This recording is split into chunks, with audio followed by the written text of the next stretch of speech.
네, 영국에서 현지 시간 월요일부터 시작되는 코로나19 방역 규제 전면 해제를 하루 앞두고 내각 서열 1, 2인자인 총리와 재무장관이 확진자 접촉을 이유로 자가격리에 들어갔습니다. 독일을 비롯한 서유럽 일부 지역을 강타한 폭우로 거동이 불편한 장애인 12명이 한꺼번에 희생됐습니다. 밤사이 들어온 글로벌 뉴스 김지수 기자와 살펴보겠습니다. 어서 오십시오. 안녕하세요. 네, 영국에서 1, 2인자인 총리와 재무장관, 밀접 접촉자로 분류가 돼서 자가격리에 들어갔다는 내용인데 방역 규제가 전면 해제되는 날 하루 앞두고 이렇게 돼버렸네요. 네, 방역 규제 완전 해제를 추진한 보리스 존슨 영국 총리가 자가 격리에 들어갔습니다. 존슨 총리는 대유행 초기인 지난해 4월 코로나19에 감염됐다가 회복된 바 있습니다. 총리실은 국민보건서비스 NHS로부터 존슨 총리와 리시 수낙 재무장관이 확진자와 접촉한 사실을 통보받았다고 18일 밝혔습니다. 이들이 접촉한 확진자가 누군지 공개되지는 않았으나 전날 사지드 자비드 보건장관이 신속검사에서 양성 판정이 나왔다고 밝힌 터라 그때므로 추정됐습니다. 현행법상 NHS가 확진자 접촉으로 분류한 사람은 열흘간 자가 격리해야 합니다. 그런데 존슨 총리와 수낙 장관은 NHS와 잉글랜드 공중보건국이 진행하는 접촉자 일일 검사 시범 사업에 참여해 집무실에서 업무를 계속하려다가 계획을 철회했습니다. 해당 시범 사업은 증상이 없는 접촉자를 대상으로 일주일간 자가검사 키트로 검사해 음성이 나오면 격리 의무를 면제하고 집에서 나와 필수 활동은 할 수 있도록 허락해 줍니다. 하지만 총리와 재무장관의 시범 사업 참여 소식이 알려지자 특혜를 받는다는 비판이 제기됐습니다. 그러자 총리실은 존슨 총리와 수낙 장관이 시범 사업에 참여하지 않겠다며 계획을 철회했습니다. 총리와 장관들 간 회의는 원격으로 진행될 예정입니다. 영국 정부는 델타 변이의 코로나19 확산세가 다시 거세지는 상황인데도 불구하고 19일에 방역 규제를 완전히 해제하기로 했습니다. 네, 미국에서 코로나19 재확산 조짐이 나타나고 있습니다. 50개 전체주와 그리고 워싱턴 DC에서 확진자가 증가하고 있는데요. 미국 정부도 이 상황을 엄중하게 보고 있다고요. 네, 미국의 공중보건을 책임지고 있는 고위 당국자는 제2의 대유행 사태 재발을 경고했습니다. 비베크 머시 공중보건서비스 단장은 백신 미접종자들의 감염 증가 사태를 보고 있기 때문에 앞으로 일어날 일이 걱정된다고 말했습니다. 조 바이든 미국 대통령은 미 독립기념일인 지난 4일 코로나19로부터의 독립에 근접했다고 선언했고 미 보건당국도 마스크 착용 권고를 해제한 상태입니다. 하지만 성인 30% 이상이 여전히 접종을 거부하며 접종률은 정체기에 빠졌고 미접종자가 많은 지역을 중심으로 감염이 급격히 확산하는 국면을 맞고 있습니다. 머시 단장은 현재 미국에서 코로나19 사망자의 99.5%가 미접종자라고 강조했습니다. 대유행을 한 차례 경험해본 미국은 백신 접종의 속도를 내면서 사실상 일상에 복귀한 듯 했지만 최근 델타 변이 확산으로 또다시 감염 급증 사태에 직면했습니다. 16일 기준으로 미국 내 신규 확진자는 7만 9천 명입니다. 이 같은 수치는 최근 일주일간 하루 평균 확진자 수보다 3배 정도 많은 겁니다. 머시 단장은 사람들이 가능한 한 빨리 접종할 수 있게 도울 수 있는 모든 조치를 정부가 취하는 게 중요하다며 이것이 대유행에서 벗어나는 가장 빠르고 효과적인 방법이라고 강조했습니다. 그는 백신 접종을 꺼리는 원인으로 온라인상 허위 정보 확산을 지목했습니다.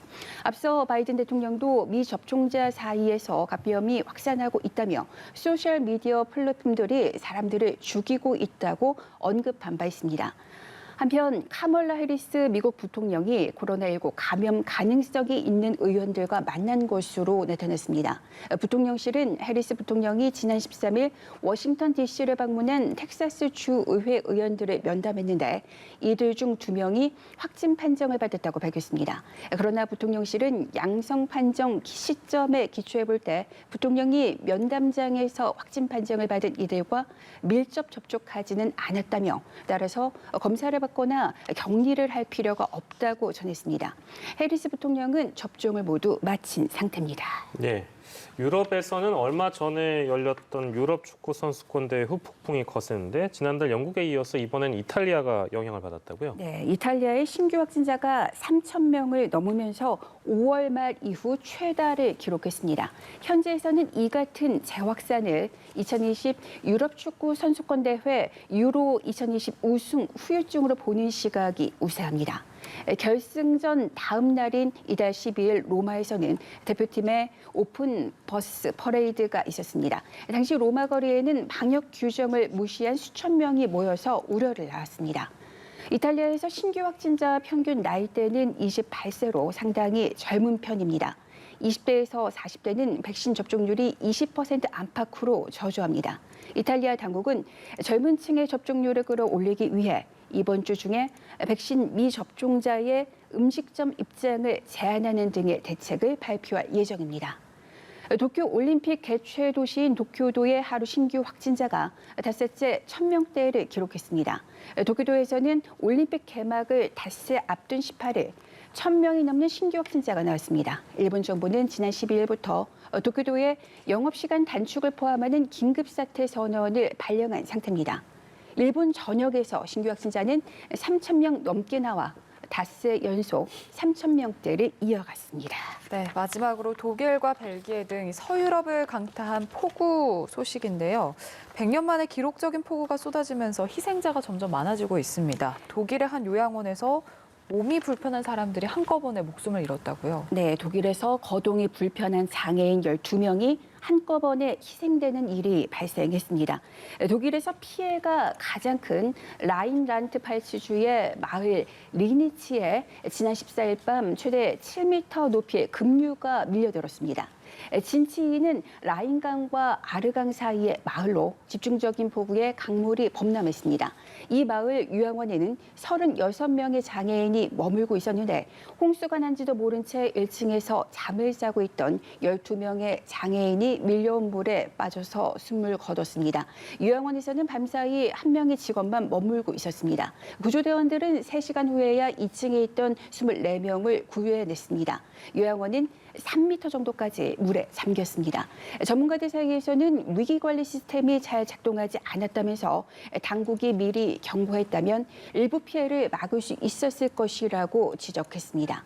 독일에서 사망자가 156명에 달할 정도로 피해가 커진 원인은 홍수와 폭우의 규모가 상상을 초월할 정도로 컸다는 데 있습니다. 하지만 주민들에게 재난 경보가 제대로 전파되지 않았다는 점도 참사가 빚어진 주요 원인으로 분석됐습니다. 독일 기상청에 따르면 서부 지역에 대한 폭우 경보는 지난주 초반부터 이뤄졌습니다. 문제는 정확히 어디에 폭우가 내릴지 미리 특정하기 어렵다는 데 있습니다. 독일 언론은 최근 홍수 참사는 독일이 극단적인 기후에 충분한 대비가 돼 있지 않다는 점을 보여줬다고 진단했습니다. 그러면서 폭우 경보가 일찍부터 예보됐지만 피해 지역 주민들은 대비를 전혀 하지 못한 채 홍수에 직면했다고 지적했습니다. 독일 기상청은 최악의 경우 어느 지역에 폭우가 내릴지 30분 전에야 알 수 있다고 밝혔습니다. 일각에서는 주민들도 위험을 심각하게 받아들이고 대비하지 않았고 취약시설의 경우 조기 대피가 이뤄지지 않았다는 점도 문제점으로 지적됐습니다. 네, 오늘도 다양한 국제 소식들 만나봤습니다. 글로벌 브리핑 김재수 기자와 함께했습니다. 고맙습니다.